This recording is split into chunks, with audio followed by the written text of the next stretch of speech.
aku nih sebagai presiden klub itu bener-bener banyak gak bisa kok, serius. Tapi memang Tuhan itu ngirimin Rasi ke aku, ngirimin Mas Wendy ke aku, ngirimin orang-orang yang memang tepat untuk membantu PSIM, PSIM ke Liga 1.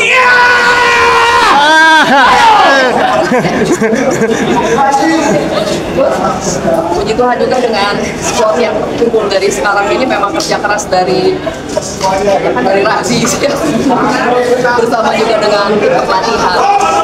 Jadi kalau misalnya aku rasanya gimana ya, aku ikut seneng aja gitu loh. Tapi sekali lagi tolong di highlight bahwa ini bukan karena tapi karena Tuhan. Aku cuman waktu itu berpikir aku udah gak mikirin kepentingan pribadi aku sendiri.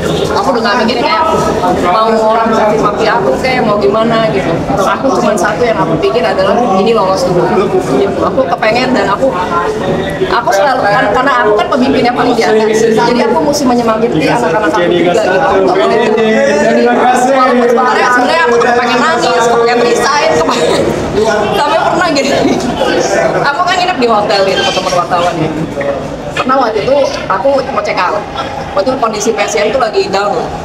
Waktu aku mau check out, aku ngomongnya sama mbaknya tuh gini, Mbak, aku mau resign. Maksudnya aku mau check out.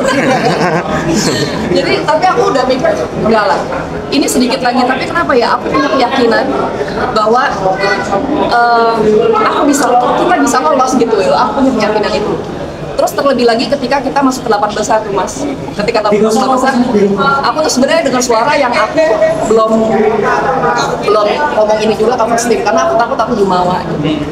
Suara itu yang menyatakan bahwa kamu akan melewati 8 besar ini dengan mudah. Gitu yang aku dengar. Jadi kalau waktu itu kita kalah di Aceh gitu, aku cuma berpegang aja. Aku yakin ini pasti bisa lolos. Itulah indahnya sepak bola. Ya, itulah indahnya sepak bola. Makanya orang kalau terjun ke bola itu mesti orang yang gila. Nggak bisa kalau nggak bisa tahan gitu ya dengan tekanannya, dengan berbagai dinamikanya gitu kan ya. Tapi seseorang yang jadi pemimpin di sini selanjutnya atau siapapun itu gitu ya, maksudnya di klub lain ya memang harus bekerja dengan integritas dan dengan ketulusan. Karena kalau udah ketulusan itu mau PSIM itu udah nggak bisa lolos deh atau manapun nggak bisa lolos gitu ya. Kalau saya dengan ketulusan itu pasti Tuhan tuh membukakan jalan. Aku mau juara 1.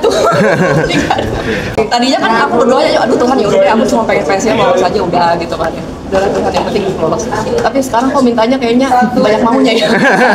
Sekarang maunya aduh Tuhan aku maunya juara Liga 2 gitu. Kemungkinannya bakalan di Magelang ya karena di sini ada acara dari Sedipak. Kemungkinan.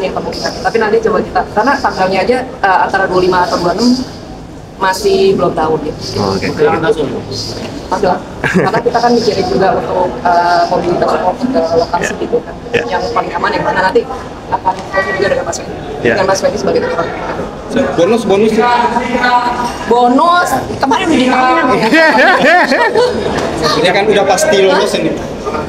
Bonus itu gini ya, kita kalau dicek secara data, memang bonus pertandingan dari awal babak banget sampai sekarang itu angkanya di angka 2 sampai 3 kali lipat dari klub lain sih. Gitu. Jadi tapi kan aku nggak pernah blow up lah ya, tapi buat apa gitu? Karena aku malu ya kalau misalnya aku blow up terus juga udahlah yang penting kan hasilnya aja gitu. Kalau baru hasilnya udah terjadi terus ditanya ya aku lebih enak jawab gitu. Tapi yang pasti yang sebenarnya kemarin wartawan nanya tentang bonus itu sebenarnya yang aku mau ngomong adalah kepada supporter secara keseluruhan PSIM. Aku minta tolong nanti ketika kita udah di Liga 1 gitu ya dalam kondisi apapun karena aku yang ngerasain di sini. Tolonglah didukung kalau memang kalian cinta gitu dengan klub ini dalam kondisi apapun gitu, ups and down gitu ya. Terutama lagi di bawah itu tuh yang sebenarnya klub itu sangat perlu sekali didukung gitu, jangan ditinggalkan. Gitu. Itu sih mungkin kepengen itu situ tapi kenapa jadi bonus ya mungkin lebih catchy kali. Kata-kata untuk tim Steve. Aku nggak tahu cara terima kasihnya gimana ya. Ya semua elemen lah PSIM. Mereka tuh anak-anak yang luar biasa banget. Aku kan ini proyek kedua aku bangun squad. Yang pertama pas kemarin kita starter dia sekarang. terus terang karakternya memang yang sekarang dan secara mentalnya itu luar biasa sih anak-anak ini, luar biasa. Terus mereka juga nggak toksik, nggak apa dari sini segini gitu ya, nggak ada toksik, nggak ada ribut mengenai uang gitu, nggak ada apa gitu. Mereka anak-anak yang luar biasa. Jadi aku berharap memang anak-anak ini yang kita bawa nanti minimal ya harusnya 50% kita bawa, tapi yang asing pasti kita bawa semua. Ini